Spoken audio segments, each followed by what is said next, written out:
দেখছেন আজকের চট্টগ্রাম। প্রকাশ্যে ধূমপানের অপরাধে নগরীতে 14 জনকে জরিমানা করেছে ভ্রাম্যমাণ আদালত। সকালে চট্টগ্রাম জেলা প্রশাসনের নির্বাহী ম্যাজিস্ট্রেট ঝোটন চন্দ্রের নেতৃত্বে ধূমপান বিরোধী এই অভিযান চালানো হয়। এ সময় নগরীর আগ্রাবাদ, দেওয়ানহাট, জিএসি মোড়, মেডিকেল ক্যাম্পাস সহ বিভিন্ন স্থানে প্রকাশ্যে ধূমপানরত 14 জনের কাছ থেকে 2,850 টাকা জরিমানা আদায় করে ভ্রাম্যমাণ আদালত। পোড়ানো হয় 370 প্যাকেট বিদেশি সিগারেট। বিশ্ব তামাকমুক্ত দিবসকে সামনে রেখে এই অভিযান চালানো হয়।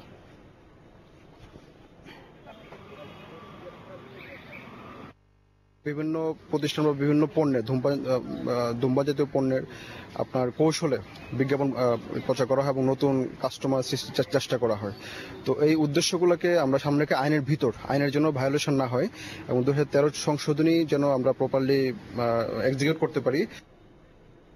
চট্টগ্রামের ঐতিহ্যবাহী জাম্বুরি মাঠ পার্ক করার সিদ্ধান্ত